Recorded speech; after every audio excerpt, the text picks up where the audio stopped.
오늘 야고보서 4장을 마치도록 하겠습니다. 허탄한 자랑.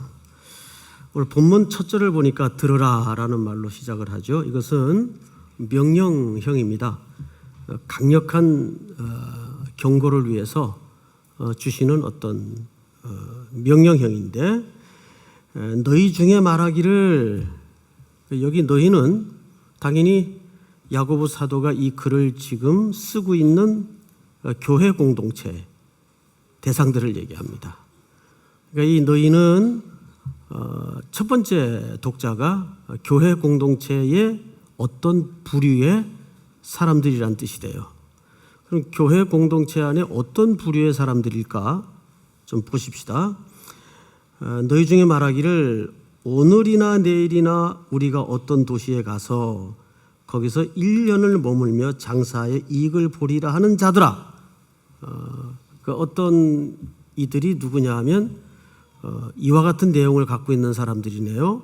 첫째, 어떤 도시에 가기를 원해요. 누군가가. 그리고 두 번째는 그리고 거기 한 1년 정도 머물기를 원해요. 가서 머물기를 원하고, 세 번째는 머무는 이유가 보니까 장사를 하려고 머물러요. 그렇죠? 장사를 하려고. 네 번째가 장사의 당연한 목적은 무엇이어야 하겠습니까? 이익이에요. 어떻습니까, 여러분?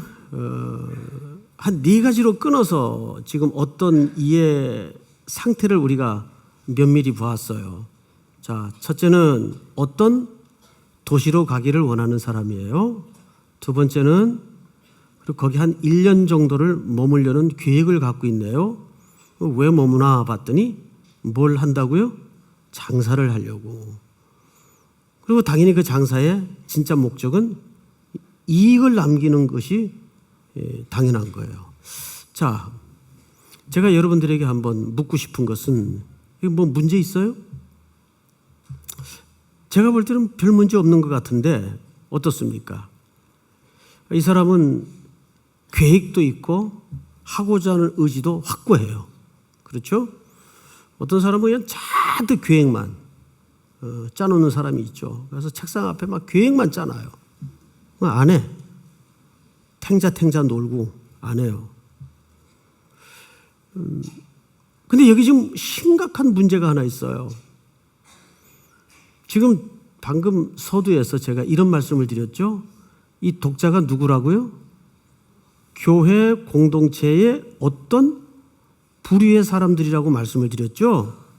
무슨 뜻이 됩니까, 여러분? 이 사람들은 적어도 전제가 그리스도인들로 전제를 해야 됩니다. 그런데 지금 여기에 보면 이런 중요한 인생의 계획을 갖고 의지도 갖고 있는데도 불구하고 진짜 중요한 게 빠졌어요.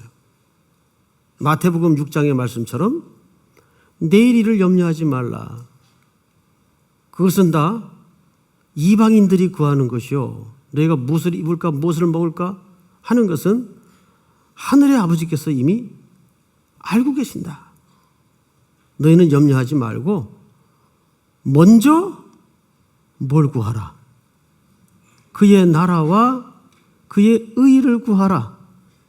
그리하면 이 모든 것을 너희에게 더하시리라. 기억나시죠? 그럼 여기 뭐가 빠졌어요, 지금? 그분의 주권. 이 사람의 계획과 의지 속에는 그분의 계획과 그분의 뜻과 그분의 주권이 빠졌어요. 어쩌면 전부가 빠진 거예요. 이것은 굉장히 중요한 지적이어야 합니다. 여러분, 이 당시에 한 도시에서 다른 도시로 간다는 것은 목숨을 건 결단 없이는 불가능한 일입니다. 왜냐하면 우마차나 기껏 도보로 움직일 수밖에 없는 형편일 텐데, 1세기 때라면 한 도시에서 한 도시로 1년 정도를 이주하여 그런 계획을 가지고 옮길 거라면 이것은 자기 전 존재를 건 어떤 결단이어야 가능한 일이에요. 그 정도의 중차대한 인생의 문제를 지금 의지도 갖고 있고 계획도 갖고 있는데 정작 뭐가 빠져 있어요?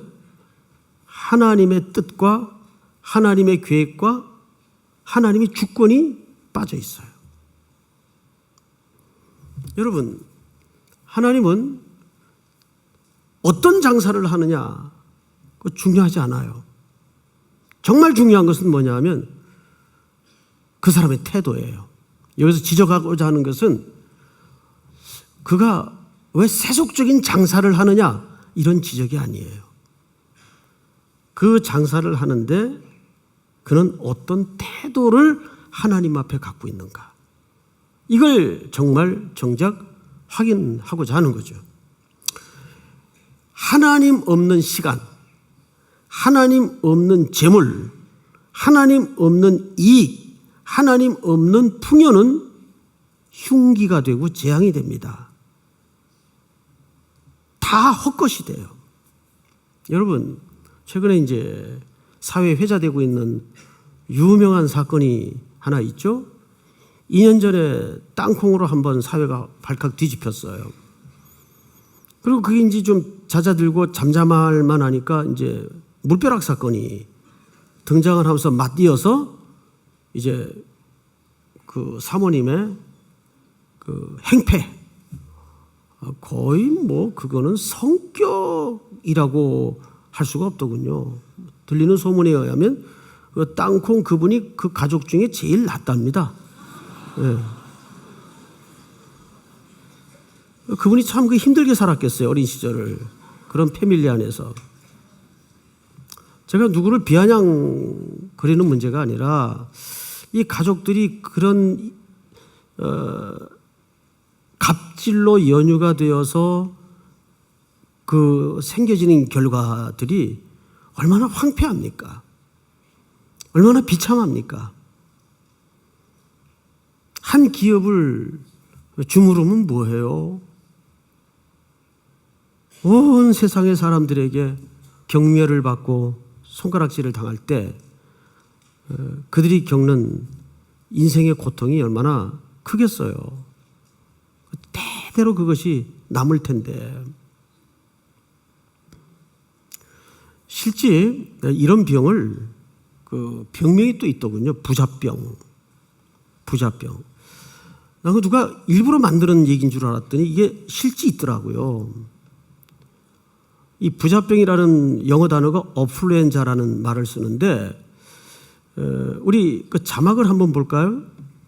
이게 풍요라는 어플루엔트에서 플러스 유행성 독감이라는 인플루엔자를 조합해서 만든 단어가 부자병입니다. 이 부자병이 세상에 알려지게 된 유명한 사건이 하나 있어요. 2013년, 그 얼마 안 되죠? 텍사스주에 이선 카우치라는 16 먹은 소년이 있는데 아주 부잣집 아들입니다.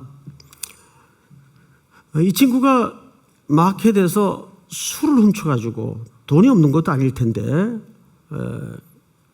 하여간 막나이로 자랐던 것 같아요. 집에서 제재 안 받고 그 베테랑에 나오는 조태호 같은 그 패륜적 행태를 형사가 막 쪼여오니까 뭐라 그러죠? 뒷감당할 수 있겠어? 그러죠. 저 여러 번 봤어요. 그 베테랑을. 그 유아인 씨의 그 연기가 너무 섬뜩해가지고 그 연기를 참 잘하더군요. 그분이. 그 젊은이인데 연기를 아주 섬뜩하게 잘해요. 이 이선 카우치라는 이 소년도 아마 그런 종류의 패륜적 자녀였던 것 같아요. 술을 훔쳐서 먹고 기준 알코올 수치의 3배 가까운 만취 상태에서 아버지 트럭을 가지고 나와서 몰다가 사고를 낸 거예요.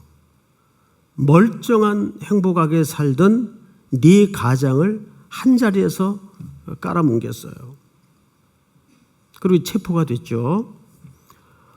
뭐 이런 더 끔찍한 일들은 많을 텐데 이것 때문에 이 소년이 회자가 된 게 아니라 이 재판 과정 때문에 유명해졌습니다. 재벌 아들이니까 비싼 변호사를 샀겠죠. 그리고 변호사가 이런 변호를 합니다. 그게 이제 기사에 나온 이야기인데 변호인이 한 얘기입니다. 이 카우치는 삶이 너무 풍요로워 감정을 조절할 수 없는 인플루엔자 병을, 부자병을 앓고 있습니다. 선처해 주시기 바랍니다. 그래서 법원이 이걸 받아들였어요. 아, 얘가 환자구나. 그러면 이 철없는 소년의 말도 안 되는 행태를 통해서 행복한 깨어진 네 가정의 슬픔은 뭘로 보상해야 됩니까? 자본의 논리의 승리예요. 그들의 슬픔보다 이 인플루엔자 부자병의 아픔을 법원은 더 크게 여기고 석방해 줬습니다.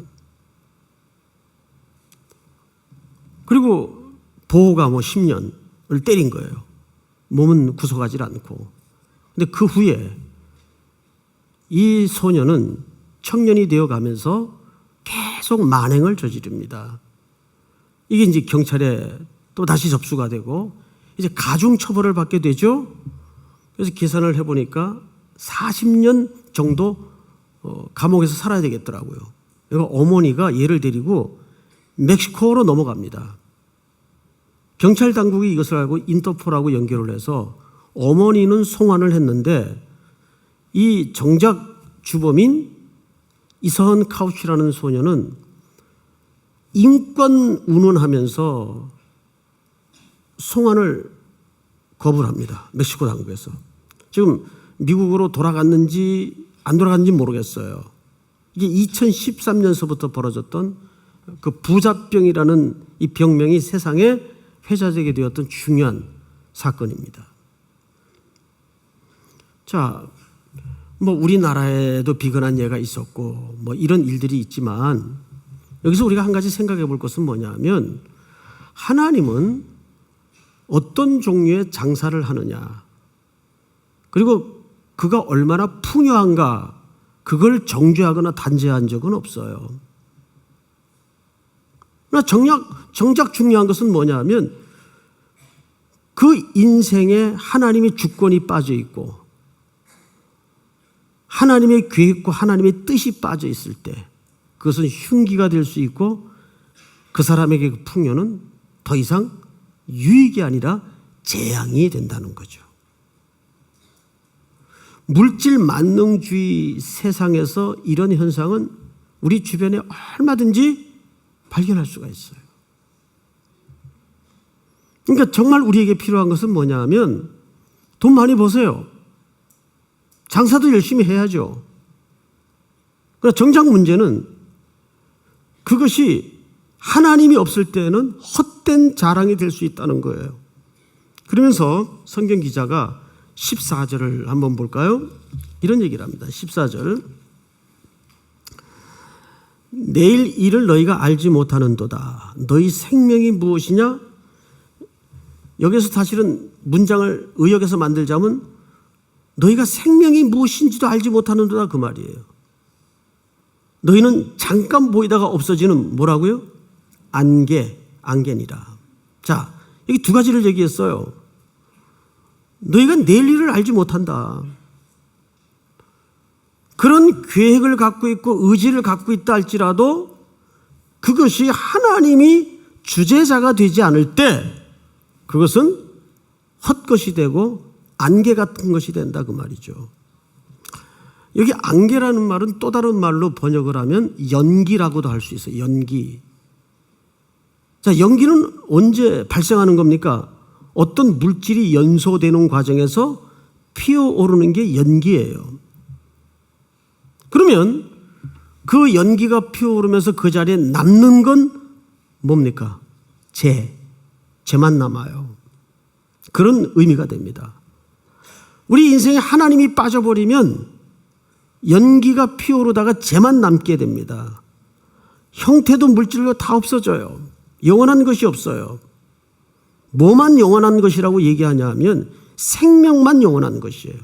그런데 하나님 없는 풍요를, 재물을 구하는 자는 그 생명이 무엇인지를 알지 못한단 말이에요. 마치 무엇을 알지 못하듯이, 내일을 알지 못하듯이. 여러분, 요즘 그 주일 밤에 한 10분짜리 다큐 형식의 그 프로가 하나 있어요. 교통 예방 캠페인 프로인데 블랙박스라는 프로가 있어요. 보신 분들 계실 거예요. 그 프로를 보면 이제 차 내에 설치된 블랙박스를 사고 직전에 장면들을 담아놔요. 그리고 이제 그 블랙박스는 수거가 돼서 사고 직후에 수습하는 과정에서 전문가들에 의해 설명되어지는 프로예요. 이 사고가 왜 났냐 하면, 원인이 뭐냐 하면, 이렇게 해서 사회에 경각심을 주는 프로입니다. 끔찍해요. 끔찍해요. 방금 전까지 차 안에서 흥겨운 피크닉 길이었어요. 노래소리도 들려오고 그러는데 운전도 잘하고 있었고 시야도 확보하고 있었어요. 근데 갑자기 앞에 가던 차가 뒤집어지거나 본인의 의사와 상관없이 엄청난 물건이 쏟아져 가지고 차가 전복이 되거나, 레이싱하던 차들이 갑자기 끼어들어와서 담벼락에 차가 뒤집어지거나, 이런 돌발적이고 끔찍한 사고 현장들을 여과 없이 그대로 보여줍니다. 그게 불과 0점 몇 초 차이예요. 나는 잘하고 있었어요, 운전을. 근데 벌어지는 상황들이에요. 그런 걸 이렇게 무심히 보면서, 야, 정말 사람 앞일 모르겠구나. 그러니까 우리가 아침에 출근을 하고 나가면 이렇게 리와인드하는 기록이 가능했으면 좋겠어요. 한번 저녁 때는 전부 하루 살았던 그 기록들을 되돌려 봐서 한번 점검하는 장치가 있었으면 좋겠어요. 아마 이럴 것 같아요. 그게 가능하다면. 세상에, 큰일 날 뻔했구나. 우리가 알게 모르게 스쳐 지나가는 위험들이 얼마나 많은지 아세요? 저 성수대교가 무너지던 날 10분 전에 그 다리를 걷는 교인이 하나 있어요. 그리고 나서 뉴스를 본 거예요. 방금 건너온 다리가 중간에 끊겨가지고 화면에 생방송으로 나오는 겁니다. 그러니까 다리에 힘이 풀려가지고 그 자리에서 주저앉았대요. 삼풍백화점이 무너지기 직전에 장을 보고 나와서 그 뉴스를 본 사람들 이야기도 들어봤어요. 실제 제 아는 사람 가운데. 얼마나 끔찍해요. 사람 내일 일을 모르는 거예요. 그러니까 저 포항제철, 요즘 포항제철이라고 안 하죠. 포스코라고 하죠. 그걸 설립했던 박태준 씨는 아침에 나가면 노모한테 꼭 인사를 그렇게 한다죠. 어머니 갑니다. 돌아오겠다는 말을 안 한대요. 모르니까. 다녀오겠습니다라는 말을 안 한대요. 그 사람이 철학이었더라고요. 어머니 저 갑니다. 가는 것까지가 현실 아니에요. 나가서 무슨 일을 당할는지. 이게 사람의 유한함이에요. 한계예요. 우리는 참 겸손하지 않을 수가 없어요. 요즘은 이렇게 한 해 한 해 나이가 들어가면서 점점 느끼는 게 뭐냐면 말을 함부로 할 수가 없겠더라고요. 늘 상황이 고양이 누나처럼 바뀌니까 오늘은 절대적인 사실이었는데 이게 또 이면을 까보니까 이게 다른 얘기네. 이런 게 얼마나 많아요. 그러니까 우리가 글도 말도 너무 단정적으로 하는 거, 극단적으로 하는 거 옳은 인생의 태도가 아닌 것 같아요. 왜? 우린 내일 일을 모르니까.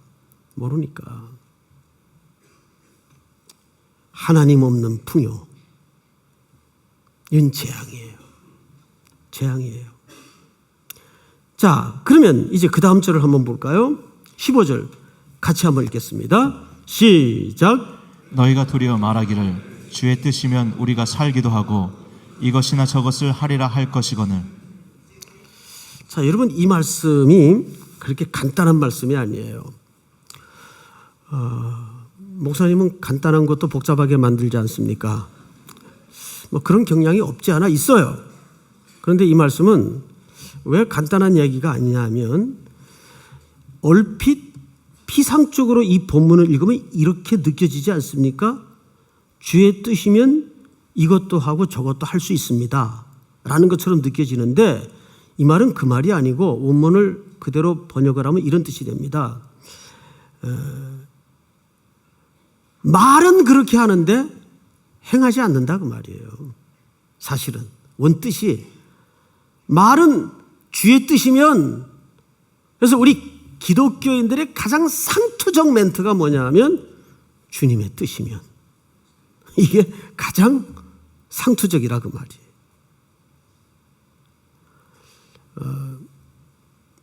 미팅하기 전에는 신앙만 있으면 됩니다. 나가면 마음이 싹 바뀌는 거예요. 인물도 좀 떨어지는 것 같고, 스펙을 보니까 먹고 살긴 틀린 것 같고, 근데 신앙은 너무 좋아. 너무 좋아. 어쩌면 좋지? 막 갈등이 폭발하는 거야. 그래, 그래도 신앙이 중요해. 이런 사람을 별로 만나보질 못했어요. 사실은. 그러니까 이 주의 뜻이며라는 말은 정말 그런 마음이 있어서 한 말이 아니고, 그 전형적인 예수 이땐 쟁이라 그래야죠. 예수쟁이들의 그 상투적 멘트 볼까요? 17절을 한번 잘 보세요. 같이 한번 읽어볼까요? 시작. 그러므로 사람이 선을 행할 줄 알고도 행하지 아니하면 죄니라. 자, 이 본문도 잘 보세요. 이 사람은 선을 행할 줄 알아요, 몰라요? 알죠? 알고도 근데 행해요, 안 행해요? 행하지 않아요. 왜? 왜 행하지 않죠? 모르니까. 이건 모르는 거다 그 말이에요. 사실은 모르는 거다. 그러니까 15절에 주님의 뜻이면 그래 놓고 안 살더라 그 말이에요. 그럼 그의 진짜 속은 뭐죠? 16절에 그대로 고발하죠. 이제도 너희가, 여기 이제도라 그랬는데 사실 이제도라는 말보다는 그런데 그 뜻입니다. 그런데 너희가 허탄한 자랑을 하니 뭐예요? 그러면 그러한 자랑은 다 뭐예요? 악한 것이니라. 이 허탄한 자랑이라는 말은 허식, 좀 물질을 자랑하고 싶어서 그런다 그 말이에요. 정말 주의 뜻에 순복하고 싶은 태도가 아니라. 근데 17절에 보니까 이 사람은 선을 행할 줄 안돼요. 그러니까 이 안다는 말은 누구 기준에서 안다는 얘기예요? 자기 기준에서. 자기는 다 안다 그 말이에요.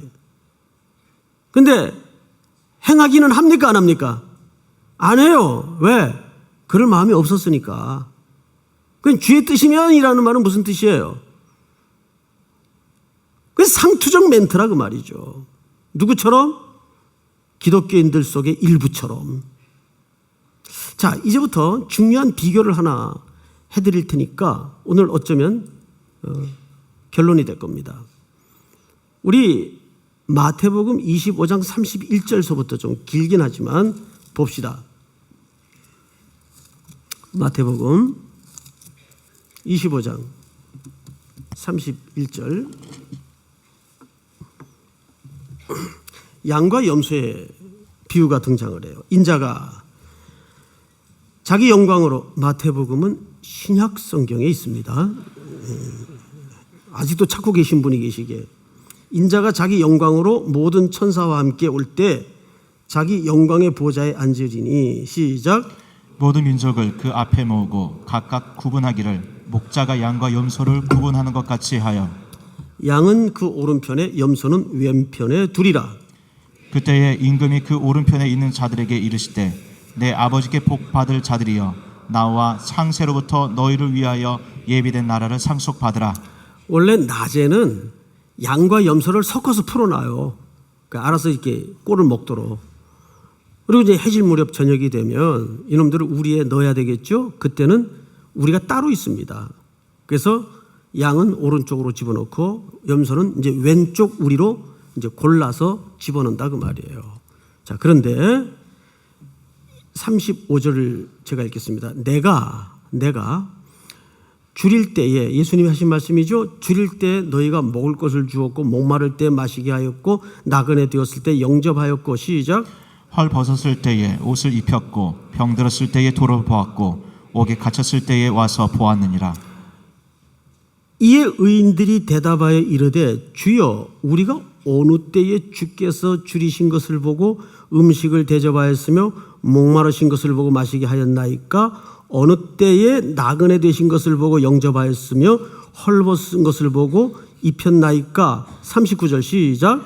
어느 때에 병드신 것이나 옥에 갇힌 것을 보고 가서 배웠나이까 하리니. 자, 잠깐 앞을 보십시다. 여러분 질문하죠. 지금 여기 의인들이 예수님의 말을 듣고 좀 의아했어요. 그래서 물었던 질문이 뭐냐면 예수님 우리가 언제 주님을 간호했고 돌보았고 찾아뵀습니까? 자, 그러면 이 질문 속에는 의인들이 이런 행동을 했을 때 누군가에 했겠죠? 했을 때 의식을 하고 했다는 얘기입니까? 의식을 못하고 했다는 얘기입니까? 그렇죠. 의식을 못하고 한 거예요. 그러면 의식을 못하고 했으면 이것은 본능적으로 했다는 얘기입니다. 무슨 의미로 했다고요? 본능적으로 했다고요. 그런데 놀랍게도 주님은 평가하기를 이렇게 평가합니다. 40절. 임금이 대답하여 이르되 내가 진실로 너희에게 이르노니 너희가 여기 내 형제 중에 지극히 작은 자 하나에게 한 것이 곧 내게 한 것이니라 하시고. 자, 앞을 보십시다. 이 말은 이런 뜻입니다, 여러분. 최종적인 날에 양과 염소를 가르죠. 그런데 지금 설명한 내용은 양들의, 의인들에 해당하는 내용이에요. 근데 그들이 의식 못하고 했어요, 그냥 본능적으로. 근데 그 본능은 어디서 뿌리한 건가 하면 그들이 의인이요 예수 그리스도께 그 뿌리를 갖고 있기 때문에 그 뿌리에서 나온 줄기의 열매가 어떻게 맺은 겁니까? 저절로 맺은 거예요. 그냥 본능적으로 맺는 거예요. 무슨 말인지 이해가 돼요, 여러분? 이들의 행위는 의식을 하고 한 게 아니에요. 그냥 본능적으로, 생내적으로. 근데 그 이유가 어디에 있었다고요? 그 뿌리가 예수님에게 박혀 있었기 때문에 거기서 저절로 맺어진 본능 같은 삶의 행동이고 태도였다고요. 이게 중요한 거예요. 그럼 이제 염소 쪽으로 한번 가서 보십시다. 41절. 또 왼편에 있는 자들에게 이르시되 저주를 받은 자들아 나를 떠나 마귀와 그 사자들을 위하여 예비된 영원한 불에 들어가라. 42절 시작. 내가 줄일 때에 너희가 먹을 것을 주지 아니하였고 목마를 때에 마시게 하지 아니하였고 나그네 되었을 때 영접하지 아니하였고 헐벗을 때에 옷 입히지 아니하였고 병들었을 때에 옥에 갇혀 있을 때에 돌보지 아니하였느니라 하시니. 앞을 보실까요? 여러분, 이 사람들은 그런 똑같은 상황 앞에 본능적으로 행했어요, 안 행했어요? 본능적으로 안 했어요. 왜? 뿌리가 그리스도께 박혀있지 않았기 때문에 그 본능이 안 나오는 겁니다. 그러니까 이것은 조건절로 이런 행위가 있어야 영생에 들어간다는 말이 아니라 거꾸로 된 얘기죠. 이 열매로 봐서 너희는 내게 뿌리가 박혀있는 백성들이다를 확인하는 것이죠. 이해가 돼요, 여러분? 그러니까 야고보서가 행위를 강조하는 것은 사실 거꾸로 된 얘기입니다. 이런 행위가 있어야 하나님의 백성이 된다는 말이 아니에요. 하나님의 백성이라면 이런 행위가 나오는 것이 뭐하다? 당연하다, 당연하다. 그게 본능이어야 된다 그 말이에요. 그래서 요한복음 14장에 보면 이런 말씀이 있어요. 제가 읽어드릴게요. 한 절인데, 예수께서 이르시되 내가 곧 길이요 진리요 생명이니 나로 말미암지 않고는 아버지께로 올 자가 없느니라. 유명한 말씀이죠. 이 말을 어떻게 이해하셨어요? 이 말은 그리스도를 통해서만 구원을 얻는다는 이 말이 원색적인 의미입니다. 많은 여기에 더 중요한 의미가 있어요. 그렇기 때문에 우리 모든 인생의 총체적인 문제가 그리스도로 말미암아 행해져야 된다 그 말이에요. 그러니까 그것과 연결되지 않는 사랑, 그리스도와 연결되지 않는 구제, 그리스도와 연결되지 않는 선행은 다 악이라 그 말이에요. 악이라. 우리의 모든 총체적인 삶의 통전적인 삶은 그분과 연결고리를 갖고 있어야 그게 참된 삶이라는 얘기를 이렇게 설명하고 싶었던 겁니다. 사랑하는 우리 3일의 성도 여러분, 오늘 야고보 사도가 이 글들을 통해서 우리에게 진짜 강조하고 싶은 것은 바로 17절입니다. 오늘 본문 4장 다시 가서 보세요. 17절에 17절만 다시 한번 읽어볼까요? 시작. 그러므로 사람이 선을 행할 줄 알고도 행하지 아니하면 죄니라. 이 사람은 행하지 않아서 죄가 된 겁니까? 알지 못해서 죄가 된 겁니까? 관계가 없었던 사람이기에 죄가 된 거예요. 그런데 지금 모두의 이 이야기를 누구에게 했다고요? 교회 공동체의 부한자들에게. 부 자체를 고발하는 내용이 아니라 그 부가 이런 공고한 자들과 함께 공유되고 나누어주고 흘러가지 않는 모든 삶은 행하지 않는, 아니 알지 못하는 자들이다 그 말이에요. 그러니까 우리 삼일교회가 어떤 의미에서 그런 이웃들을 향한 슬픔과 아픔과 연약함을 대사회적인 약자들에 대한 그 선함과 사랑과 구제가 사실은 뭘로 드러나야 될까요? 본능으로 드러나야 돼요. 바로 그 얘기를 하는 거예요. 그게 우리 기독교인들이라면, 교회 건강한 공동체의 속성이라면 그것이 본능대로 드러나야 된다 그 말이에요. 믿습니까? 이것이 남은 우리 기독인의 순례길에, 우리 교회가 걸어가는 앞길에 그리스도의 품성을 닮은 본능이 될 수 있기를 축복합니다. 우리 다 같이 한번 일어나십시다. 예수 늘 함께 하시네. 찬양하죠.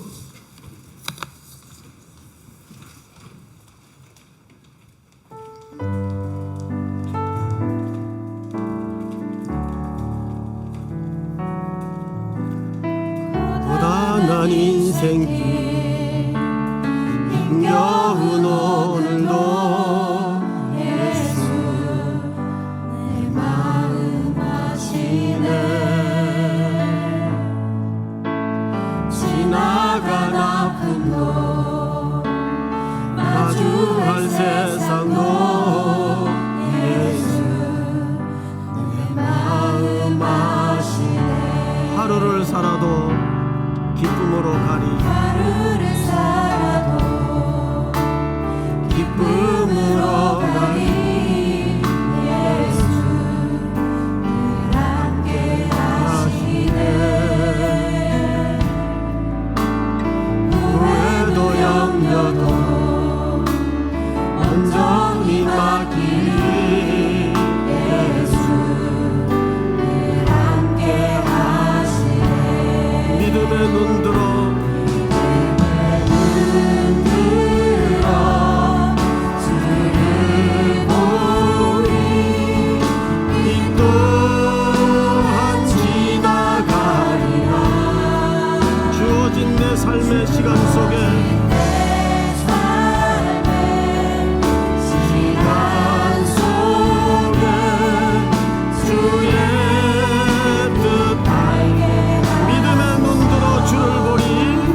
그대로 눈을 감고 오늘 주신 말씀을 한번 기억하십시다. 하나님 없는 풍요, 하나님의 뜻이 빠져버린 계획은 허탄한 자랑입니다. 안개와 같은 것입니다. 오늘 이 말씀을 들으면서 하나님, 제가 정말 하나님의 백성이라면, 예수님의 자녀라면 그 본능대로 살아가게 하여 주시옵소서. 우리의 모든 전체적인 삶 속에 그리스도의 품성의 본능이 이웃을 향하여 드러나게 하여 주시옵소서. 십자가의 본능. 우리 시간 다 같이 한번 소리내어 통성으로 여러분들이 작정하여 낸 태신자 영혼을 놓고 주신 말씀을 붙들고 기도합시다. 사랑하시는 아버지 하나님, 은혜를